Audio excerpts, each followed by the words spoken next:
Bienvenidos a Foro. Les habla el profesor Milton César Jiménez de la Universidad de Caldas. Hoy discutiremos acerca del presidencialismo y su relación con la Constitución. Una relación inconstitucional, una relación que describe una acumulación excesiva y progresiva de poder. Algo que es contrario al Estado de Derecho, a la idea de la Constitución como un instrumento para limitar efectivamente el poder, para proteger los derechos de los ciudadanos. ¿Por qué un funcionario, normalmente una persona, normalmente un hombre, logra concretar la mayor acumulación de poder? ¿Por qué hablamos de presidencialismo? ¿Por qué es una desviación tan preocupante? Para eso me acompaña la estudiante de la maestría en Derecho Público, Natalia Ocampo Galeano. Natalia, empecemos este diálogo tratando de mostrar un primer concepto del presidencialismo. ¿Qué es? Bien, el presidencialismo es un régimen muy común en América Latina. Nuestras constituciones contemplan un presidencialismo que ha sido adoptado en su generalidad por Estados Unidos y es un presidencialismo que tiene una división tripartita: ejecutivo, legislativo y judicial. Sin embargo, el mismo diseño constitucional contempla un presidencialismo en el que una sola persona está revestida de amplias facultades. Estar revestido de amplias facultades implica riesgos contra la democracia, riesgos incluso contra la misma Constitución. De ahí que los presidencialismos también puedan mutan cuando esas facultades que fueron otorgadas por parte de la Constitución a este poder son tan amplias que se termina por parte de esa persona abusando de ellas. Es ahí cuando pasamos a hiperpresidencialismos o a megapresidencialismos. Muy bien, y es que el desafío de lo que acabas de plantear es contundente en la estructura del diseño clásico de la Constitución. Un presidente que puede llegar a ser incluso legislador excepcional, le puede pedir facultades legislativas al Congreso de la República, puede dictar normas con fuerza material de ley, tiene un poder reglamentario, es suprema autoridad administrativa, es jefe del Ejecutivo, domina las relaciones políticas, es jefe de Estado, determina y direcciona la economía. Es un rol tremendamente importante dentro de la Constitución. Y nuestros diseños, lo adviertes muy bien, no hacen precisamente débil al presidente, lo hacen precisamente importante, relevante. Gabriel, ¿cómo podríamos caracterizar aún más esa idea del presidencialismo en el caso colombiano? En Colombia podemos ver que a través de la historia, por ejemplo en el estudio que se hace en el libro clásico de Cartas de Batalla, se mira que a lo largo de la historia todas las constituciones siempre trataron de mantener el poder del presidente. Este poder incluso ha sido reacio a tener que era un suplente como el vicepresidente, que fue abolido durante mucho tiempo por el problema que generaba el tener dos cabezas. Algunos propusieron que el vicepresidente fuera como electo en una fecha distinta para que fuera un contrapoder, pero eso nunca fue aceptado. Y en Colombia también vemos que los últimos años, incluso con la Constitución de 1991, el presidente ha logrado generar reformas constitucionales que solamente lo han beneficiado a él. Y un presidente que incluso él mismo tuvo que quitarse las prerrogativas, por ejemplo, de la reelección, para volver a un estado de normalidad democrática. Y el presidencialismo ha estado tan presente en el caso colombiano que, de hecho, en el tránsito de la Constitución del 86 a la de 1991 se intentó limitar esas amplias facultades que tenía el presidente en la anterior Constitución. Eran muchísimas. Y en la del 91 trataron de limitarse, se implementó un control político, se implementaron también unos límites para él en los casos en los que declarara el estado de excepción. Sin embargo, sigue siendo tan fuerte que los riesgos están presentes, siguen estando presentes en el caso colombiano. Y tienen razón, es algo estructural. Reflexionemos sobre la Constitución de 1886, una constitución centralista pero autoritaria. Piensen en el presidente Núñez, Después en 1910 en el presidente Reyes, en la violencia política e incluso en el hito de eliminar la pena capital a través de una reforma constitucional porque se estaba convirtiendo en un instrumento de persecución. Después en 1936 en una reforma constitucional tremendamente social, pero liderada también por una figura paradigmática como la del presidente López. Y en la década de los 60 y los 70 los presidentes terminan ejecutando reformas constitucionales que fortalecen aún más la idea del presidencialismo en Colombia. Es decir, que es algo que podríamos clasificar bajo una categoría analítica como una especie de cláusula histórico-material, pese a que en 1991 se incorpora la figura del presidente, nuevos mecanismos de control en el poder legislativo como el control político, nuevos mecanismos de control y de participación democrática, la figura del presidencialismo ya está regada. Es decir, que es una especie de ley material que se sobrepone al nuevo diseño constitucional. Cuando me refiero al nuevo diseño constitucional, al menos a la idea de una nueva constitución a partir de 1991. Pero piensen también en este ejemplo. Cómo la Constitución del 91 habla de un Estado social de derecho y justo el primer presidente en vigencia de la Constitución del 91 es un presidente que como director de la economía promueve una amplia liberalización, una especie de apertura neoliberal en Colombia. Claro, está el debate de que no tenemos un modelo económico definido en la Constitución, pero sí hay directrices económicas importantes. Entonces es tan importante el rol del presidente que puede terminar mutando en la realidad las directrices y la axiología constitucional. Hagamos un resumen hasta acá. ¿El presidencialismo resulta ser algo natural en la estructura de las constituciones? Y la respuesta sería sí, porque es algo que hemos trasplantado, que hemos aprendido y que necesitamos seguir aprendiendo en la práctica. Incluso para Estados Unidos, bajo la figura enigmática del presidente Washington, saber qué era la presidencia y responder a las tentaciones totalitarias o a esa idea de una monarquía civil fue un gran desafío. Pero notemos dónde está la grandeza y la ética de estos personajes para dejar tallada esa figura a lo largo del tiempo. Aún así, ¿qué tan importante es esa figura para presidentes como Donald Trump? Y cómo nosotros hemos ido aplicando en Latinoamérica esa figura para fortalecer cada vez más los presidentes. Pero presidencialismo es, Natalia, la idea de un diseño constitucional que pone, al menos formalmente, al presidente en el mismo balance, en el mismo equilibrio frente a las otras ramas del poder público, pero que en la práctica el presidente exacerba esas facultades. ¿Cómo más podríamos definirlo? Del presidencialismo también debemos decir que como parte del órgano ejecutivo es el único órgano a quien se le permite expedir decretos con fuerza material de ley en los casos en los cuales declara el estado de excepción. Esta característica es esencial dado que a pesar de que en principio ya tiene amplias facultades dadas por la Constitución, cuando declara el estado de excepción se agudizan los riesgos para los regímenes democráticos y así hace un llamado a mayores controles cuando actúa. Sin embargo, cuando estos controles no son lo suficientemente efectivos, este presidente, al poder expedir decretos con fuerza material de ley, aunado a las facultades que generalmente tiene, puede representar un riesgo sobre todo para la democracia y para los demás organismos del poder público.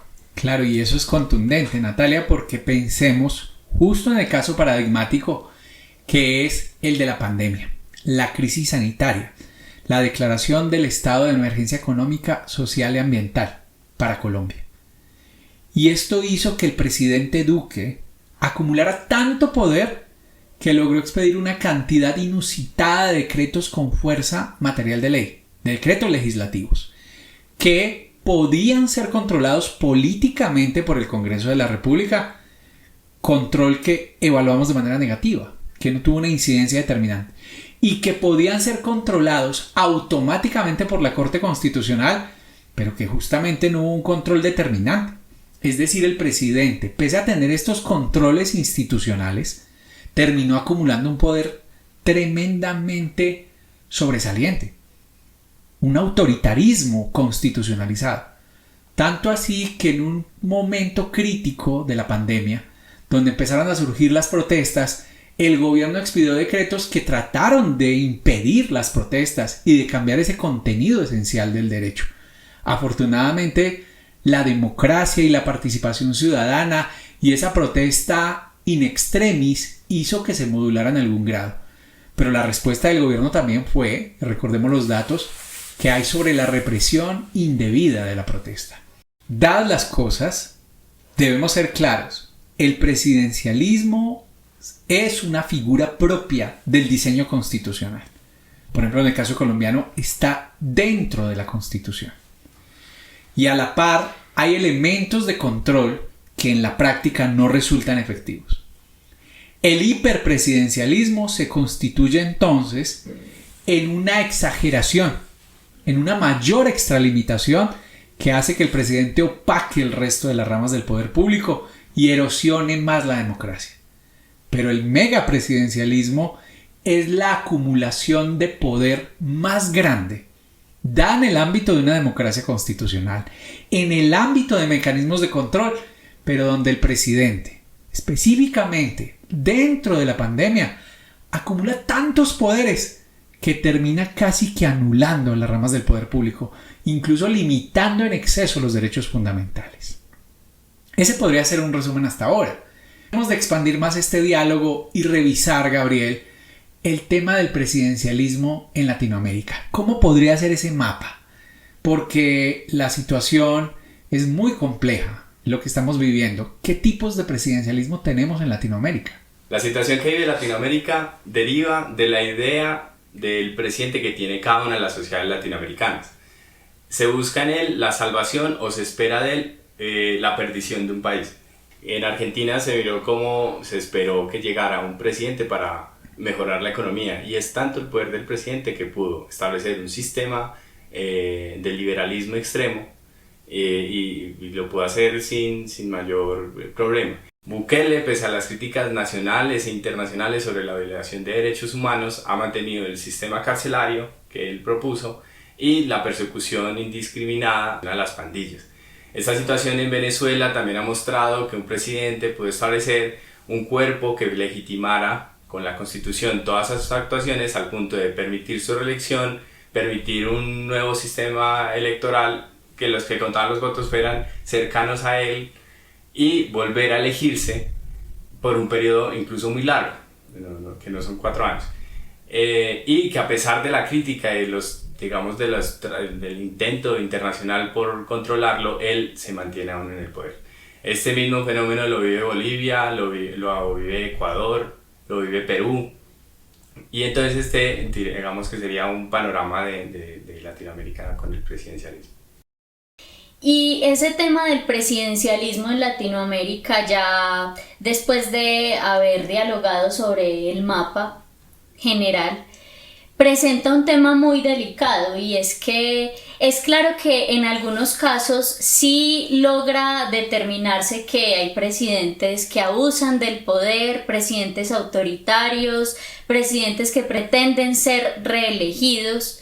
Sin embargo, en muchos casos los presidentes lo que están haciendo es, con roles que asumen dados por la Constitución, abusan del poder, y ese abuso del poder se da a pequeños pasos hasta llegar a un autoritarismo, pero mientras eso pasa, eso es imperceptible incluso para la sociedad, lo que termina siendo gravísimo porque es un tema del cual es difícil darse cuenta. Y hay algo que añadir ahí, es que el panorama de Latinoamérica muestra que este es un fenómeno que puede derivar de ideologías de izquierda o de derecha. El punto que vale agregar es que tienes toda la razón. Es un fenómeno genérico. Es incluso una desviación del diseño constitucional. El presidencialismo ocurre en cualquiera de los estados latinoamericanos e incluso podremos revisarlo en algunos fenómenos en otras democracias. Pero además, de izquierda o de derecha. El presidencialismo argentino durante el mandato Kirchner, por ejemplo. O también podemos revisar el presidencialismo de izquierda de Evo Morales. Recuerden que incluso se llegó a hablar de una especie de derecho humano a la reelección, lo cual fue merecidamente criticado. O el presidencialismo de izquierda de Lula y la respuesta de un presidencialismo de derecha de Bolsonaro. La falta de estabilidad institucional en Ecuador, la muerte cruzada y el gobierno sobreviviente de Daniel Noboa. La crisis continua en el Perú, que hace que aparezca el gobierno ad hoc de Dilma Boluarte. El caso que señalaban de Daniel Ortega, que es una desinstitucionalización enorme. Casi que para el caso de Nicaragua y de Venezuela, el presidencialismo ha sido tan grande y las decisiones han sido ad hoc, convenientes, hechas a medida, que ya podemos hablar de autocracias electorales, de una apariencia de derecho, pero sabemos que materialmente hay una descomposición, una erosión enorme de la democracia. Pero México, un país aparentemente estable, tiene un presidencialismo muy fuerte con Andrés Manuel López Obrador. Y también empieza a aparecer, cuando ellos no pueden seguir en el gobierno, empiezan a dejar a sus protegidos. Y ahí es donde se necesita ver que esos protegidos también tienen autonomía política. Que fue el caso de la ruptura entre el presidente Santos y el presidente Uribe, que lo vio como un heredero natural. Dadas las cosas, este mapa del presidencialismo en Latinoamérica es bastante desesperanzador. El presidencialismo desinstitucionaliza, hace que los diseños constitucionales no tengan éxito. Hay mecanismos de control, pero esos mecanismos de control tienen que ser optimizados con una práctica deliberativa fuerte, una presencia ciudadana fuerte que incluso le exija a los partidos una realidad potente acerca de las acciones del presidente. Concluyamos entonces lo siguiente. El mapa que nos mostró hace un momento Gabriel del presidencialismo en Latinoamérica muestra un panorama desolador, pero que bien podría fortalecerse a través de diversos mecanismos, como lo mencionábamos hace un momento. Y es cierto que aunque el control político establecido en los textos constitucionales se estima débil, es un control político que pudiera ser fortalecido con los mismos mecanismos que están allí, con más diálogo, con más protesta, con más inclusión ciudadana dentro del control que ejerce el Congreso incluso. El escenario, digamos, se vuelve aún más desolador cuando la salida que se propone, digamos, una salida democrática, puede incluso ser generadora de mayor beneficio para los estados presidencialistas. Porque las encuestas y lo que pareciera en la generalidad es que la gente valora el tipo de gobierno de Bukele, de una persona, Bukele como un ejemplo, de una persona que toma las decisiones rápido, que toma las decisiones sin tanto formalismo. Muchos esperaron y valoran ahora las decisiones de Milei, les gusta ese tipo de gobernanza. Entonces, hay que preguntarse también, digamos, aunque fuese negativo en términos éticos, digamos, si la gente mira bien ese presidencialismo, entonces, ¿con qué nos quedaríamos? Sería apoyar esa democracia incluso cuando ella se va en contra de sí misma. Muy interesante, y es que esta clase de presidencialismo es tan extremo que desinstitucionaliza, polariza, hace divisiones. Al final el sacrificado siempre será el diseño constitucional. Al final siempre el sacrificado será el Estado de Derecho. Y un presidencialismo puede llegar a funcionar, a ser admisible solo en el ámbito republicano, del límite, de la igualdad, del impacto y la influencia de los ciudadanos en el poder, del cambio cíclico o periódico del poder. Pero los presidentes pareciera que cada vez insertan en la sociedad la idea de que sin ellos las cosas no pueden funcionar. Y queda una gran paradoja. ¿Cómo una persona puede transformar una sociedad? ¿Y cómo millones de personas llegan a tolerar esta clase de abusos? Por eso el caso de Venezuela es el ejemplo perfecto de la degeneración constitucional. caer en el populismo, terminar en una autocracia electoral, crear una constitución e incluso una asamblea constituyente ad hoc por conveniencia, cooptar todos los órganos de control, el régimen electoral. ¿Qué queda? Prácticamente nada. Hay una desinstitucionalización. Y la paradoja democrática siempre aparece. Donde más falta la democracia, el único remedio es la democracia. Que la gente siga protestando con los riesgos que eso supone. Que la gente siga exigiendo y que por primera vez el derecho internacional cumpla una labor relevante. Y por eso todos estamos esperando hoy una transición negociada para que pueda Venezuela retomar el cauce del Estado de Derecho. De lo contrario, pensar en una figura institucional se hace cada vez más complejo. El caso de Venezuela nos enseña algo, y es que el presidencialismo puede ser controlado, sí, pero quien controla y quien nos protege a nosotros, la ciudadanía, no es necesariamente el órgano legislativo, no es necesariamente el órgano judicial. De ahí que podamos defender tanto la deliberación y la democracia, porque es la democracia la que permite que en estos casos, pese a todos los riesgos que ello conlleva, pueda menguarse ese absolutismo y ese autoritarismo. Este fenómeno del presidencialismo también muestra algo muy curioso de la Constitución, y es que cuando hay una disposición normativa en la Constitución que beneficia a cierto sector, enroscan la Constitución y dicen, es que yo ya lo tengo en la Constitución, ya no se puede cambiar. Y lo mismo pasa cuando el presidente logra, a través de las mutaciones constitucionales que mencionaba Natalia, o de las reformas veladas que menciona Alfredo Milton, o de la dinámica constitucional, cuando el presidente logra justificar sus actuaciones a través de la Constitución, la enrostra y dice, yo ya puedo hacer esto porque está en la Constitución y no importa lo que ustedes digan. Entonces, eso nos debe invitar a repensar esa forma en que vemos la Constitución. Los modelos institucionales, la organización y las estructuras que establece una Constitución no son sagradas. Uno puede volver a pensarlas, puede tratar de buscar nuevos modelos, aprender de modelos que se han utilizado en otros países y ver qué es lo que más le favorece. Y una vez lo tenga, nuevamente pensar en que tal vez ese no sea el modelo y dejar abierta la puerta para que quienes luego tengan que experimentarlo puedan volver a hablar sobre los modelos. Hemos querido brindar unas ideas generales acerca de un fenómeno tremendamente complejo. Pero estas ideas al final buscan una constante reflexión. No basta un diseño constitucional, se requiere una fuerte y activa práctica de control. Y el control es posible, no nos está vedado, está a nuestro alcance. Pero a la par es bueno contar con un diseño que repiense, que reformule esta apuesta constante. Porque tenemos que pensar siempre en que debe existir un presidente. Porque es siempre ese mismo esquema.